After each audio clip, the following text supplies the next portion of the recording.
My name is Victoria Vance.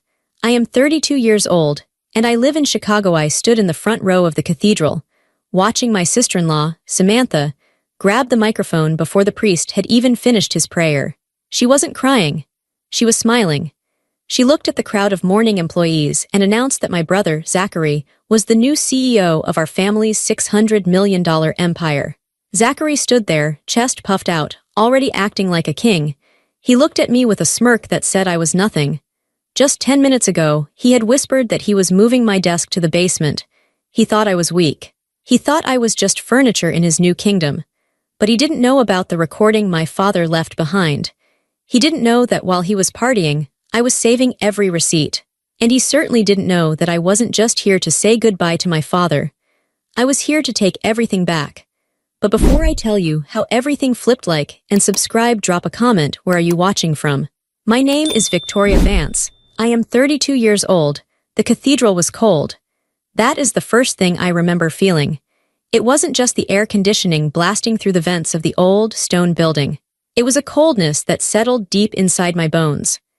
My father, the man who had built our logistics empire from a single truck into a $600 million Titan, was lying in a mahogany casket just 10 feet away from me. I stood in the front pew. My hands were folded tightly in front of me, my knuckles turning white. I was wearing a simple black dress, the kind that doesn't draw attention. I had bought it 5 years ago for a board meeting, and today it felt like armor. I needed armor. To my right stood my brother, Zachary. He was wearing a suit that probably cost more than my car. It was custom-fit, Italian silk, shimmering slightly under the cathedral lights. He didn't look like a man who had just lost his father. He looked like a man who had just won the lottery. He was checking his watch every 30 seconds, tapping his foot on the marble floor. To his right was his wife, Samantha. She was dressed in black, but it wasn't morning attire. It was a fashion statement. Her hat was wide-brimmed and dramatic, blocking the view for the people sitting behind her. She was scrolling through her phone, hiding the screen with her purse, but I could see the blue light reflecting off her perfectly manicured nails. People were filing past us, hundreds of them. Employees, business partners, city officials. They shook Zachary's hand vigorously. "So sorry for your loss, Mr. Vance," they said. "You have big shoes to fill." Zachary would nod, putting on a solemn face for exactly 3 seconds before flashing a charming, confident smile. "Thank you. It's a new era for the company. We are going to take things to the next level." He was campaigning. At our father's funeral, he was campaigning for loyalty.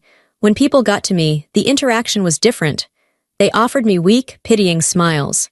"Take care, Victoria," they would whisper, patting my arm like I was a child who had scraped her knee. They didn't look me in the eye. They looked past me back to Zachary, the shining star. The service began and we sat down. The wooden pew was hard. I stared at the back of the priest's head, trying to process that my father was gone. Really gone. No more late-night calls. No more cigar smoke in the office. No more silence that felt like a test I was constantly failing. Zachary leaned in close to me. I thought he was going to offer comfort. I thought, for a split second, that he was going to say, "We'll get through this, sis." His breath smelled of mints and expensive scotch. "Hey," he whispered, his voice low but sharp. "I've been looking at the org chart." I turned my head slightly, shocked. "Zachary, we are in the middle of Mass." He ignored me. "I'm moving the executive offices to the top floor. Open concept. Lots of glass. I need your office, Vic." My stomach dropped. "My office? I've been in that office next to Dad for 8 years. "Yeah, well, it's prime real estate," he said, adjusting his tie. "I need it for the new VP of strategy I'm hiring. One of my frat buddies, great guy, innovative." I stared at him. "So where do I go?" He smirked. It wasn't a friendly smile.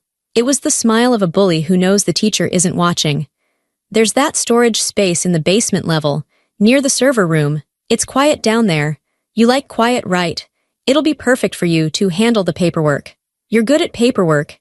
He turned back to face the altar, looking pious and solemn as the priest read a psalm about justice. I felt like I had been slapped. The basement. He was putting me in the basement. I wasn't his partner. I wasn't his sister. To him, I was a glorified secretary. I was something to be tucked away, out of sight, so I wouldn't ruin the aesthetic of his new, shiny regime. I looked past him to Samantha. She wasn't even pretending to listen to the priest. She was looking up at the ceiling, pointing a finger at the stained glass windows. She leaned over to Zachary, whispering loudly enough for me to hear.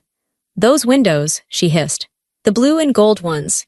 I want that pattern for the lobby of the new suite, but modern, maybe in neon." "Write it down," Zachary whispered back. "We have the budget now." They were redecorating. My father wasn't even in the ground yet, and they were stripping the company for parts to build their own playground.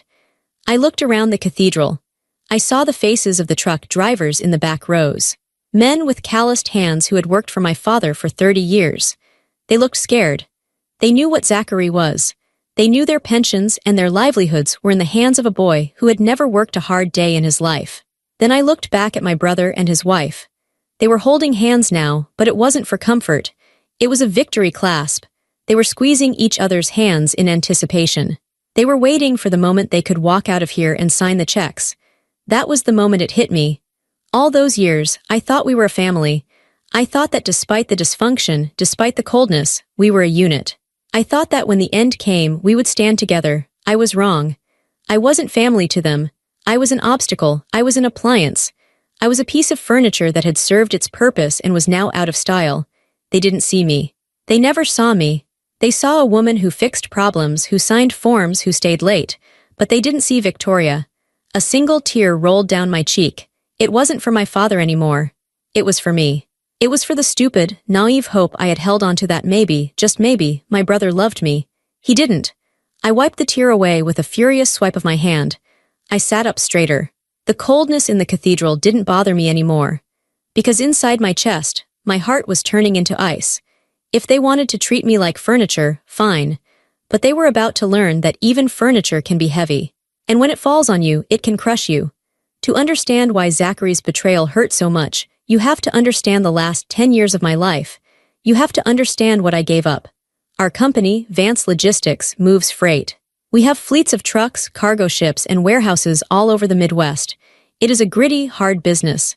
It doesn't sleep. It doesn't take holidays. For a decade, I was the engine that kept it running. I remember a night 3 years ago. It was Christmas Eve. A massive snowstorm had hit the coast, grounding our air freight and stalling the trucks on the highway. We had millions of dollars in medical supplies that needed to get to hospitals in Chicago by morning. My father was at his country club, having a holiday dinner. Zachary was in Aspen, skiing with his friends.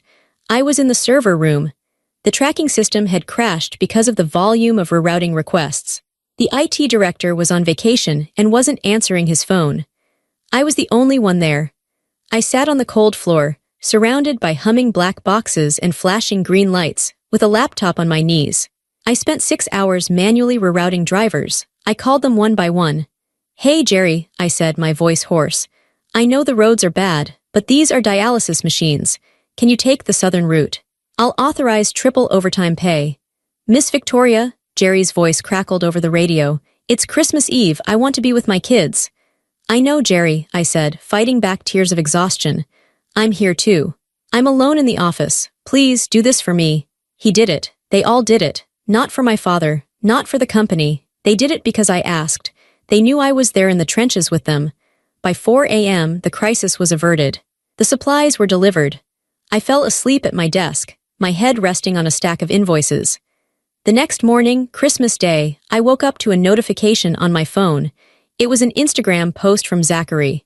He was holding a glass of champagne, standing on a snowy mountain peak. The caption read, "Another successful year for the Vance Empire, killing the game, number CE all lifestyle." He got 2,000 likes. I got a stiff neck and a cold cup of coffee.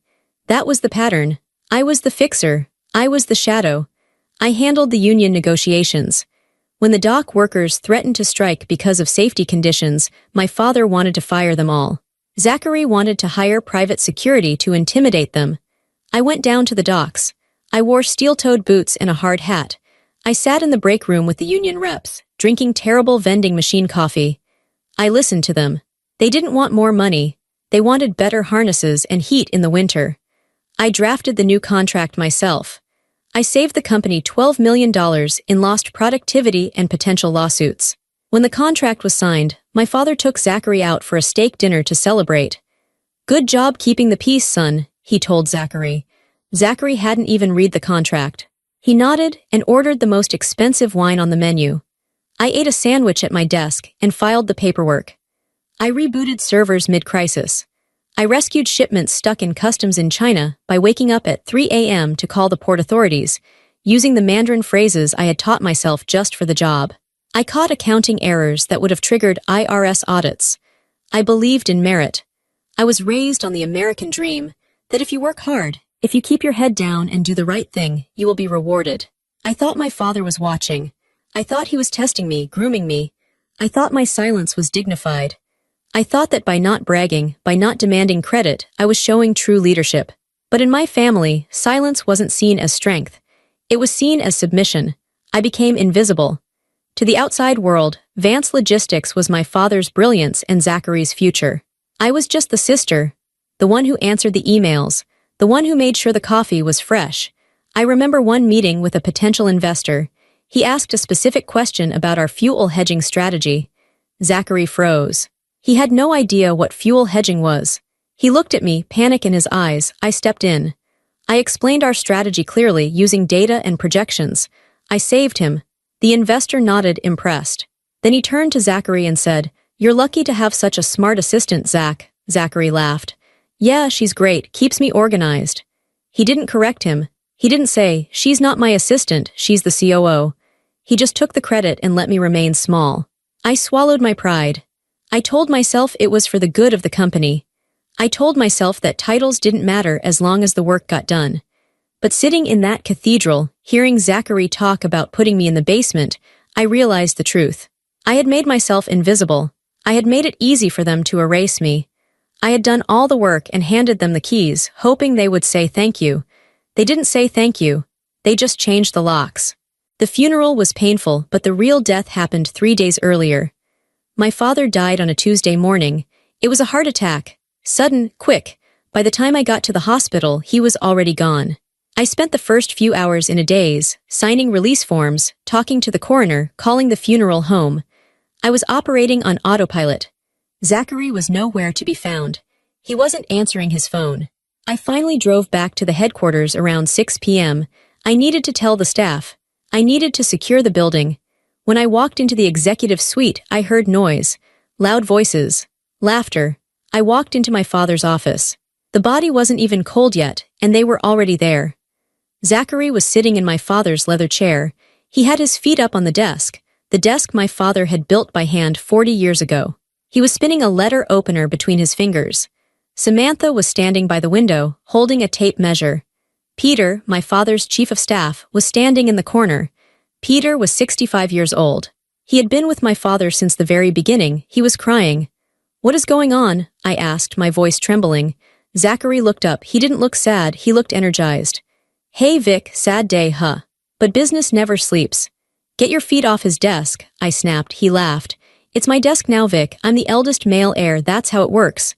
Samantha turned around. "Victoria, darling, do you know the square footage of this room? We're thinking of knocking down the wall between here and your office.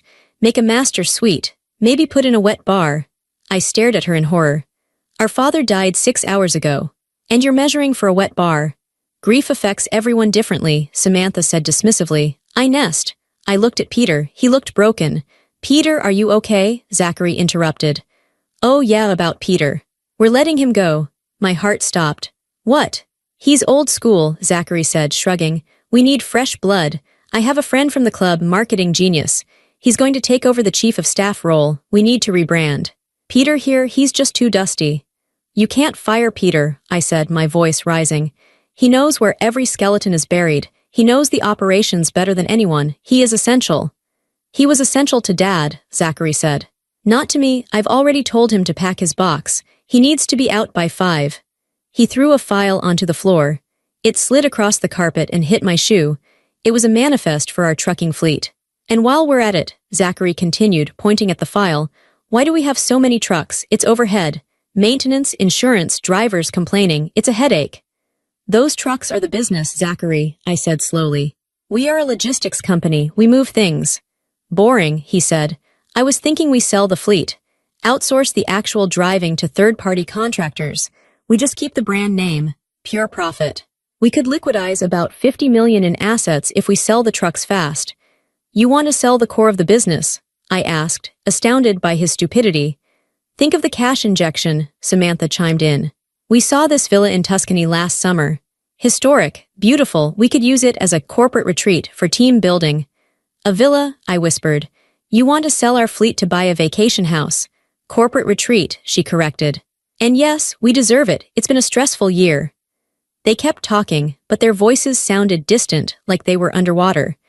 They were discussing destroying my father's legacy, firing his most loyal friend, and gutting the company, all to fund their lavish lifestyle.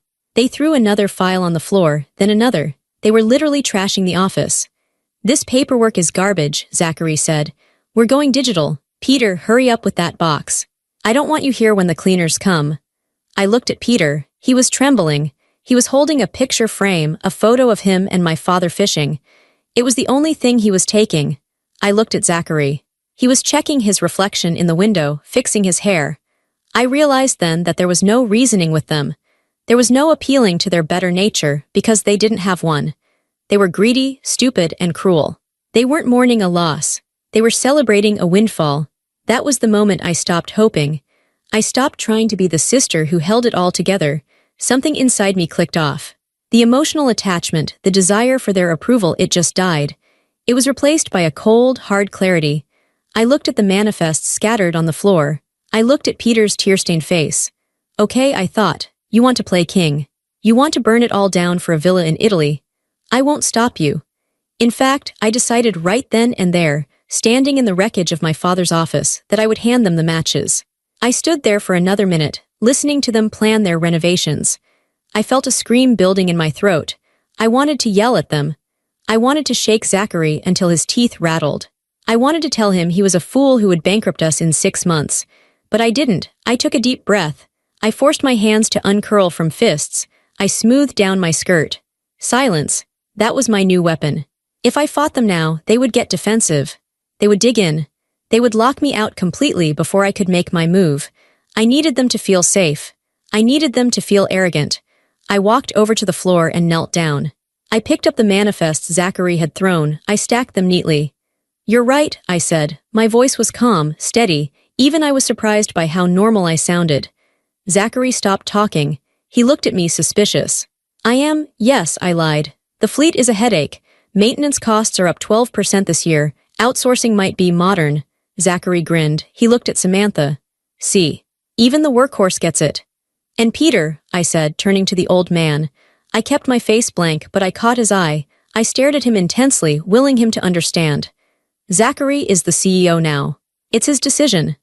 Peter looked at me. He saw the fire in my eyes. He saw that I wasn't agreeing, I was positioning. He had worked with me for 10 years. He knew my poker face. He gave a tiny, almost imperceptible nod. I understand, Peter said, his voice shaky but dignified. I'll be going then. Leave your keycard on the desk, Zachary said, not even looking at him. Peter placed the card on the mahogany wood. He walked to the door. I'll walk you out, Peter, I said. I need to get some fresh air anyway. Fine, Zachary said, waving his hand. Don't be long. I need you to order catering for the wake, something high-end, no finger sandwiches. Of course, I said. Lobster and caviar, I'll handle it. I walked out of the office with Peter. We walked down the long hallway in silence. We passed the cubicles where employees were crying, whispering about my father. We got to the elevator. The doors closed, trapping us in the metal box. As soon as we were alone, Peter slumped against the wall. They're going to destroy it, Victoria. 40 years of work, gone. No, I said firmly, they aren't. He looked at me. You heard him, he wants to sell the fleet. He fired me, he's going to run this place into the ground. Let him, I said. Peter frowned. What? Let him take the crown, I said. Let him sit in the big chair. Let him fire people. Let him sign the papers. Victoria, are you crazy? He thinks he's a king, I said, but he doesn't know how to rule. He has debts, Peter, personal debts. I've seen his mail. I've seen the notices from the casinos. Peter's eyes widened. And there is something else, I said. Dad knew Zachary was reckless. He left instructions, but they only work if Zachary proves he is incompetent. The video? Peter asked in a whisper. The video, I confirmed. And the clause. The elevator reached the lobby. The doors opened. Go home, Peter, I said softly. Don't pack your things, just take the picture. Leave everything else exactly where it is. You'll be back. How do you know? He asked. Because Zachary is going to hang himself, I said, and I'm going to provide the rope. I walked him to his car. I watched him drive away. Then I turned and looked back at the towering glass building of Vance Logistics. I felt a strange sense of calm. For years, I had been the shield, protecting the company from Zachary's mistakes. I had fixed his errors, hidden his laziness, and cleaned up his messes. No more. I was done cleaning. I went back upstairs. Zachary and Samantha were still in the office, laughing. They were drinking my father's expensive scotch, a bottle he had been saving for his retirement. Did the old guy cry? Zachary asked, pouring another glass. He's gone, I said simply. Good riddance, Samantha said. I sat down at my desk, the one in the smaller office next door. I turned on my computer. I didn't start organizing the funeral catering. Instead, I opened the secure banking portal. I logged into my personal accounts. I looked at my savings. I looked at the trust fund my grandmother had left me, which I had never touched. I looked at the performance bonuses I had saved for a decade. It was a lot of money. Not enough to buy the company, but enough for what I needed to do. Then I opened the company's debt ledger. I found the loans Zachary had taken out against his future inheritance. The ones he thought were secret. I stared at the screen. If Zachary wanted the crown so badly, I would let him take it. And then I would watch the weight of it break him. I started typing. I didn't cry. I didn't shake. I worked with the precision of a surgeon removing a tumor. They thought I was the victim. They thought I was the sad, lonely sister who would fade into the background. They had no idea that while they were planning a party, I was planning a coup. The silence in my office was heavy, but it wasn't empty. It was filled with the sound of keys clicking, sealing Zachary's fate with every stroke. The applause for Zachary finally died down. He stood at the podium, wiping a fake tear from his eye, looking humble. He had just finished a speech about how he would carry on our father's legacy, though everyone who really knew the business knew he planned to sell it off piece by piece. Samantha was beaming in the front row. She was already mentally spending the money. Then, the lights in the cathedral dimmed. A low hum filled the room as a massive projection screen slowly descended behind the altar. It was standard for funerals of high-profile men in our city. Usually, this was the moment for a touching slideshow. Pictures of my father holding us as babies, fishing with Peter, shaking hands with mayors, cutting ribbons at new warehouses. Set to sad violin music, Zachary stepped back from the podium, looking pleased. And now, he said into the microphone, a tribute to the man who started it all. He walked down the steps and sat next to Samantha. He leaned over and whispered, I told the video guys to focus on the early years. Makes me look like the natural successor. The screen flickered to life, but there was no music. There were no baby pictures. It was a video of my father. He was sitting in his office. He was wearing his favorite navy suit. He looked healthy, strong. This must have been recorded weeks ago, perhaps a month before he died. He looked directly into the camera lens. His blue eyes were sharp, piercing, and cold. The audio cracked over the cathedral speakers. Hello, everyone, my father's voice boomed. It echoed off the high stone ceilings. It sounded like he was in the room with us. The crowd gasped softly. It was eerie. If you are watching this, the video continued, then I am dead. And my son, Zachary, has just given a speech about how much he loved me and how he is ready to lead Vance Logistics. On the screen, my father leaned back in his chair and crossed his arms. He let out a dry, humorless chuckle. But we are in a church, my father said. And in a church, we must tell the truth, so let's tell the truth about Zachary. Zachary froze in the pew. His smile vanished. He looked around nervously, as if looking for a remote to turn it off. Zachary, my father said on the screen, you have spent the last 15 years waiting for me to die. You didn't want my wisdom. You wanted my chair. You wanted the title. But a title doesn't make you a leader. Competence makes you a leader.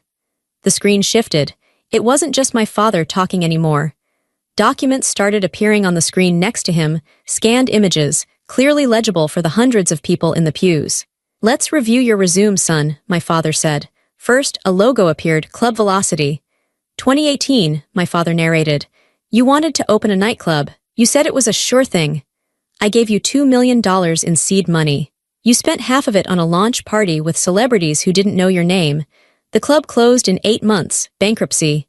A collective murmur went through the crowd. I heard a few people whispering. Zachary stood up.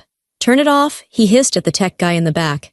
This is a mistake, turn it off. The tech guy didn't move. He looked terrified, but he kept the video playing. I had spoken to him earlier. I had told him that this was my father's last wish. The screen changed again. A picture of a vintage car restoration garage. 2020, my father continued. You wanted to restore classic cars. You bought 20 rusted frames. You hired 3 mechanics. You never sold a single car. You used the shop to store your own toys. Loss, 1.5 million. This isn't real, Zachary shouted, turning to the crowd. He was sweating now. My father was sick. He wasn't in his right mind when he made this. He had dementia. I am of sound mind and body, the video father said, as if answering him in real time.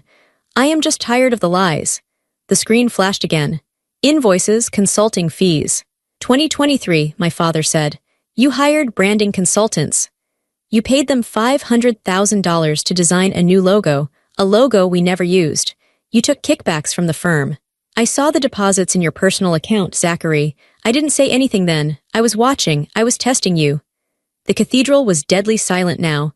No one was looking at their phones. No one was coughing. All eyes were glued to the screen. The employees, the truck drivers, the warehouse managers, the shift supervisors were leaning forward. They were seeing the truth for the first time. They were seeing that the prince was naked. You failed every test, my father said. His voice dropped an octave. It wasn't angry. It was disappointed, which made it worse. You treat this company like a piggy bank. You treat our people like servants. You think respect is something you inherit like a watch. But you are wrong. Samantha was pulling on Zachary's sleeve. Do something, she whispered loudly. He's humiliating us. I'm trying, Zachary snapped. He ran toward the tech booth in the back. Cut the power, I am the CEO. I order you to cut the power. But the video was projected from a laptop that wasn't plugged into the wall. It kept playing. My father's face returned to the full screen. He leaned forward, staring right at where Zachary had been sitting. You thought I didn't know about the debts, Zachary. The gambling. The bad investments you tried to hide. You thought I was just an old man pushing paper. But I built this empire by counting every penny. And I counted yours. I sat perfectly still. I felt a hand on my shoulder. It was Peter. He was standing in the aisle next to me. He was smiling through his tears. He planned this, Peter whispered. He planned it all. Watch, I said softly. The best part is coming. On the screen, my father held up a piece of paper. It was a legal document. You see, son, my father said, I knew you would try to take over. I knew you would push your sister aside. Victoria, who has worked every day for 10 years while you slept in. So I added a clause to the company bylaws.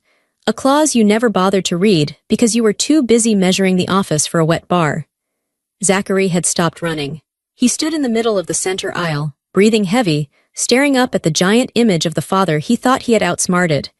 He looked small.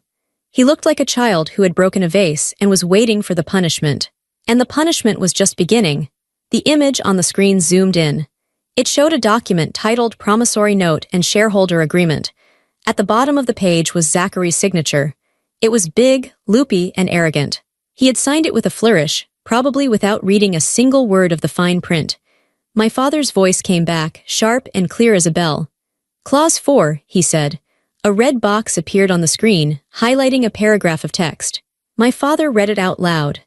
If the total personal debt owed by Zachary Vance to the company or the estate exceeds $6 million at the time of my death, he shall immediately forfeit all executive voting rights, all equity, and any claim to the CEO position. The crowd gasped. It was a poison pill, a trap set specifically for a greedy son. Zachary stared at the screen. His mouth fell open. That's not legal, he stammered. That's not enforceable. I had 3 different law firms review it, Zachary, the video father said. It is ironclad. You signed it 3 years ago when you asked for the money to bail out your failed real estate project in Miami. You thought it was just paperwork. You thought I would never call the loan. The screen shifted to a spreadsheet. It was a simple calculation. Loan 1, nightclub. $2 million loan 2, car shop. $1,500,000 loan 3, Miami real estate. $2,200,000 miscellaneous personal expenses billed to company. $500,000 total debt. $6,200,000, the number flashed in red. $6.2 million. You are over the limit, son, my father said, by $200,000. Samantha stood up. She looked frantic. Wait, she yelled, forgetting she was in a church. The inheritance. He inherits half the company. That's worth 300 million. Just deduct the debt from the inheritance. He still has plenty of money. She was doing the math in her head. She didn't care about the company or the job. She just wanted to make sure they were still rich. My father in the video seemed to anticipate this question. He smiled. It was a cold smile. I know what your wife is thinking, my father said. She's thinking, just pay it off with the inheritance. But read the clause again. The red box on the screen moved down. In the event of forfeiture due to excessive debt, the debtor's share of the inheritance shall be used to repay the company first. Any remaining equity is frozen for a period of 5 years, during which the debtor has no access to funds and no role in the company. Frozen, my father repeated. For 5 years, you don't get a dime, Zachary, not until you prove you can live without it. And since you have no job and no skills, good luck. Zachary looked like he was going to vomit. He grabbed the back of a pew to steady himself. These weren't gifts, Zachary, my father said, his voice hard. I told you, these were loans. You treated my money like water. You thought the well was bottomless. But the well has run dry. The silence in the cathedral was heavy. It was the sound of a dynasty crashing down. Zachary looked at Samantha.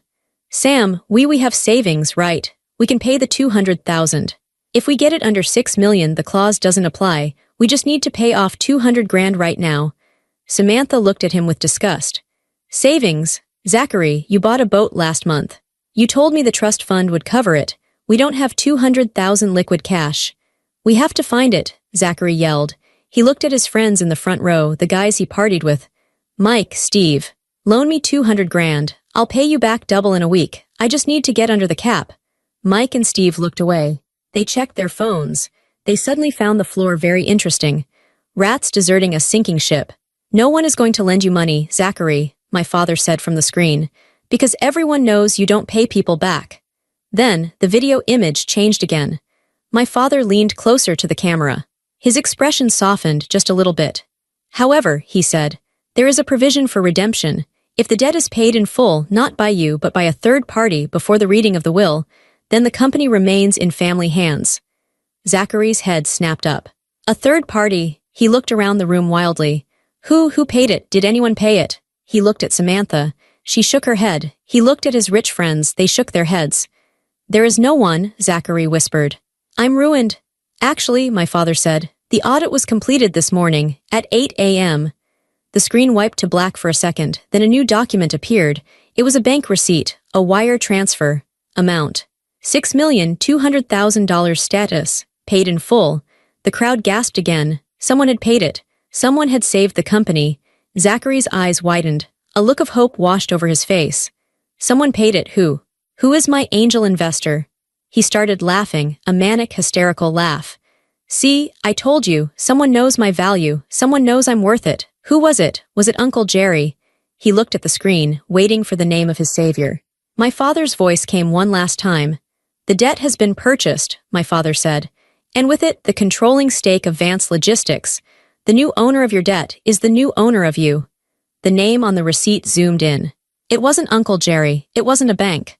Payer, Victoria Vance. The name hung on the giant screen in bold black letters. Victoria Vance. Zachary stopped laughing. He blinked. He rubbed his eyes and looked again. He turned slowly, his neck stiff, to look at me in the front pew. I didn't look down.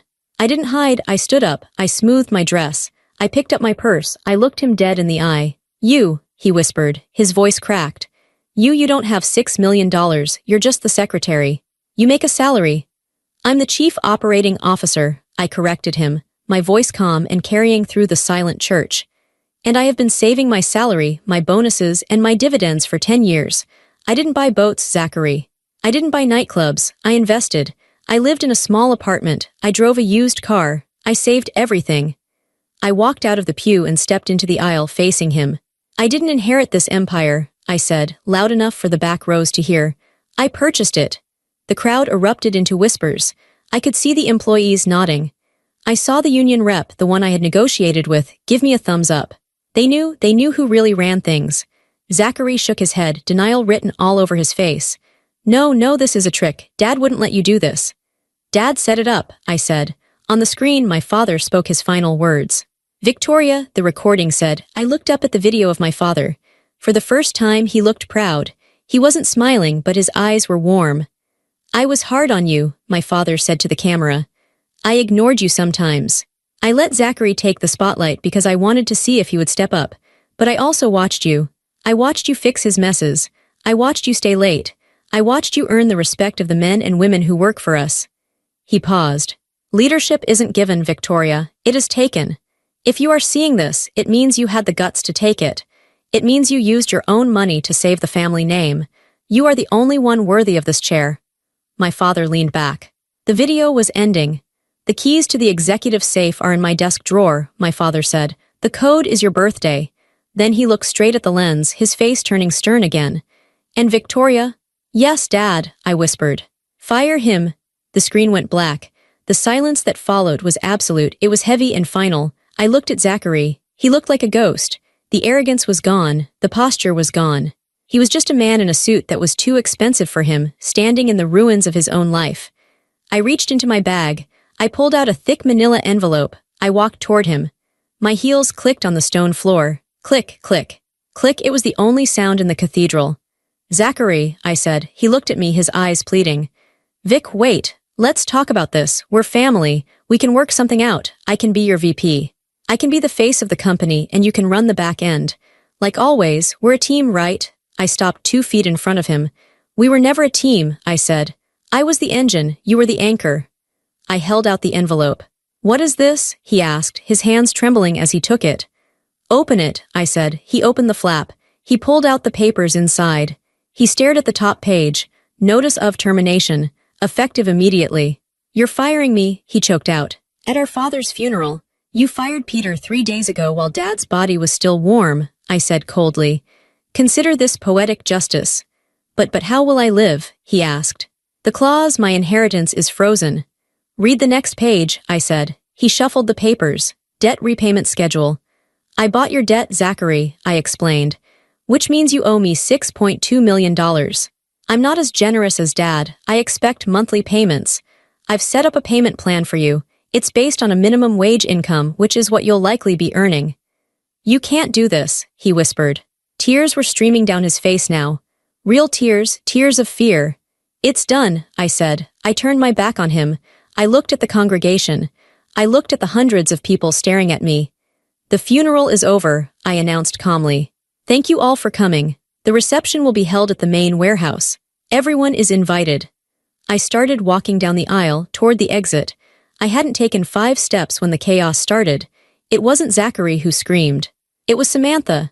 She had been standing there frozen, processing the math. No inheritance.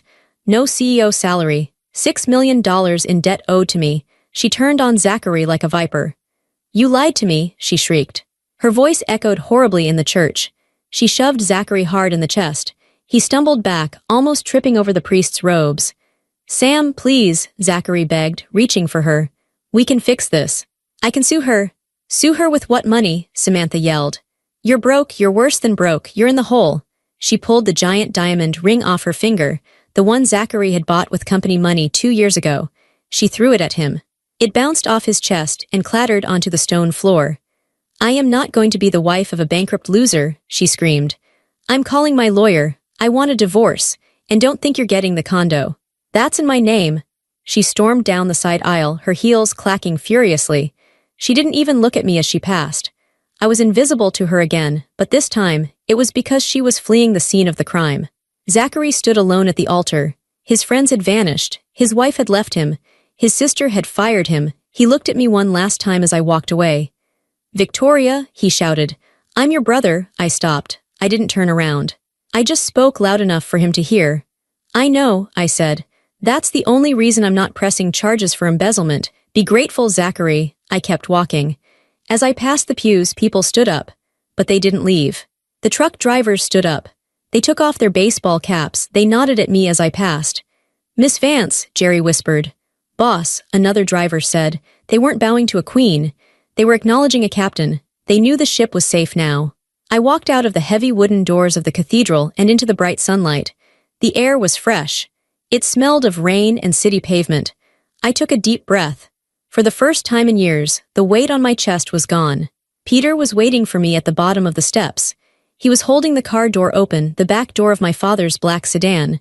"Where to, Miss Vance?" he asked. I looked at the car, then I looked at Peter. "Peter," I said, "you're rehired." With a 20% raise, Peter smiled. "Thank you, Victoria, I assumed as much." "And one more thing," I said. "Don't open the door for me, I'm sitting in the front. We need to talk strategy on the way back." Peter's smile widened. He closed the back door and opened the front passenger door. "Yes, ma'am." I got in. I buckled my seatbelt. As we pulled away from the curb, I looked in the side mirror. I saw Zachary stumbling out of the church. He sat down on the steps, burying his face in his hands. He looked small. He looked like a paper king who had been left out in the rain. I felt a pang of sadness, but it was distant. It was like remembering a childhood scrape. It hurt, but it was over. He had made his choices. He had chosen greed over family. He had chosen arrogance over work. I turned my eyes to the road ahead. The drive back to the office was quiet, but it was a good quiet. We drove past the main distribution warehouse on the edge of the city. I saw the trucks lined up at the loading docks. They were massive, powerful machines, painted in our company colors, blue and silver. They were moving. Forklifts were buzzing back and forth. Drivers were checking their clipboards. The business was alive. "It looks good," I said softly. "It looks safe," Peter added. We went up to the executive suite. The cleaners had already been there. They had removed the mess Zachary and Samantha had made. The manifests were picked up. The trash was gone. I walked into my father's office. It felt different now. It didn't feel like a shrine anymore. It felt like a workspace. I sat down in the big leather chair. It was a little too big for me, but I adjusted the height. I swiveled it around to look out the window at the Chicago skyline. My phone buzzed on the desk. I looked at the screen. Notification. Samantha Vance has updated her relationship status to single. Notification. 12 missed calls from Zachary. Notification. 4 voicemails from Zachary. I didn't listen to them. I pressed a button on the side of the phone. Block caller. Then I called the security desk in the lobby. "This is Victoria," I said. "Please deactivate Zachary Vance's keycard immediately, and Samantha's. If they try to enter the building, escort them off the property." Politely but firmly. "Understood, Miss Vance," the guard said. "Congratulations on the promotion." "Thank you," I said. I spent the rest of the afternoon working. I met with the department heads. I reassured the investors who had been panicked by the funeral drama. I authorized the payroll. I worked until the sun went down and the city lights came on. At 8 p.m., I finally went home. I didn't go to a villa in Tuscany. I went to my apartment. It was clean, quiet, and mine. I took a hot shower. I washed off the funeral, the betrayal, the anger. I put on my pajamas and made a cup of tea. I sat on my couch and looked at the photo of my father I kept on the mantel. "I did it, Dad," I whispered. "I fired him." I felt a sense of closure. My father hadn't been perfect. He had enabled Zachary for too long. But in the end, he had given me the tool I needed. He had given me a chance to fight. And I had won. I crawled into bed. Usually my mind would be racing. I would be worrying about the servers, or the union contracts, or what Zachary was going to break next. I would stare at the ceiling for hours, grinding my teeth. But tonight, my mind was clear. The empire was safe. The parasites were gone. The work was in good hands, my hands. I realized then that leadership isn't something you inherit. It isn't a crown you put on your head. It's a weight you carry, and if you aren't strong enough, it will crush you. Zachary was crushed. I was just getting started. I closed my eyes. The sheets felt cool and soft. For the first time in 10 years, I didn't feel like the victim. I didn't feel like the invisible sister. I felt like the CEO. And for the first time in years, I slept. I slept deeply, peacefully, without a single dream, until the sun came up the next morning.